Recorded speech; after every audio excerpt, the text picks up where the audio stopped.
সাধারণ মানুষ। আমি এখন সংগ্রহণ করছি এই বয়স যখন ছিল এই বিষয়টার এই মাঝখানেই ক্লাব করছিল আমার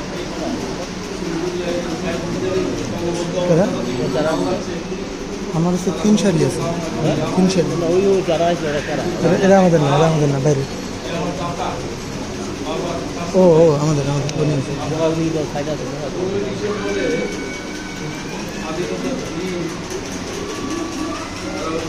হ্যাঁ 40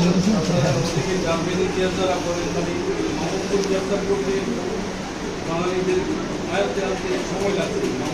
বিহারিরা মিলাইয়া ওখানে কিন্তু আর্মি আসছে, মিলাইয়া ওখানে একটা হেরাফেল অবস্থা ছিল। তো দেশ থেকে ফিরে দেশের 4 জন মুক্তিযুদ্ধ এই এলাকা, এই গ্রামের 2 জন আর কোম্পানির 2 জন, 4 জন মিলাইয়া তারা দেশ থেকে ফিরে যাচ্ছিল। অবস্থির অবস্থাটা কি ওখান থেকে আর দেশ করেও আনা যায় না, থেকে গাড়িতে সহ করে আমাদের চাচাদের ভাই সে গিয়া মধ্যমুখীতে তাদের গাড়ির টাকা ছিল। ওই ডেড বডিটা সমর্থন করে কিন্তু বলতে ঢুকে গেছে, ডেড বডিটা আনতে পারিনি। তো আমি খুব খুশি যে ওই চাচা, আমি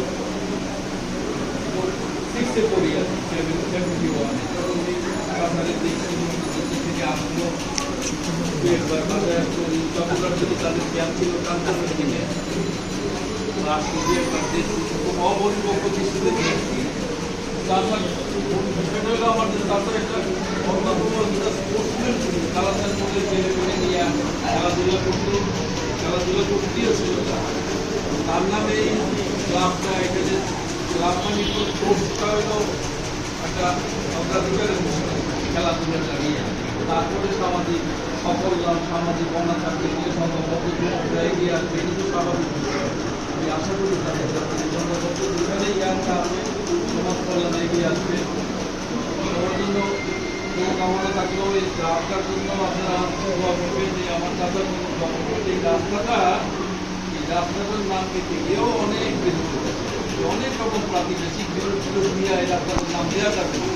এরকম সংগ্রাম করে এই নামটা আজকে স্বীকৃত হয়। হ্যাঁ, সবাই মুখে শুনলে ভালোই লাগে। তো সবার জন্য ভালো শুভকামনা থাকলেও দেখা হবে, আসবো ইনশাল্লাহ। গ্রামের এই দিন প্রভুকে কামনা করছি, সবাই ভালো থাকে। আমরা সরি যারা আছে এদের প্রতি কৃতজ্ঞতা প্রকাশ করতেছি, একটু কষ্ট দিচ্ছি সরি। আর যারা উপস্থিত আছে আমাদের সদস্য বা স্টুডেন্ট যারা আছেন, যদি কেউ কোনো মতবাদ দিতে চান, আমাদের ক্লাস সম্পর্কে বলতে চান, বলতে পারেন। কেউ কি বলতে চান কোনো কিছু? বলতে চাইলে বলতে পারেন। আচ্ছা, কেউ বলতে চায় না, তার মানে আমাদের সাথে সবাই সহমত পোষণ করেছে। জি ইনশাআল্লাহ। ঠিক আছে, এই পর্যায়ে আমরা বেশি সময় নেব না, আরেকজন মানুষ কথা বলবে, তারপর আমরা সবাই একটু খাওয়া দাওয়া করবো। সবাই ধৈর্য সহকারে আমাদের সাথে একসাথে খাবেন, এটা আমাদের অনুরোধ, কেউ না খেয়ে যাবেন না। তো আমি সর্বশেষ মান্নান ভাইকে বলবো কিছু বলার জন্য আমাদের ক্লাবের উদ্দেশ্যে। ছোট করে, এটা আমাদের সর্বশেষ আলোচনা।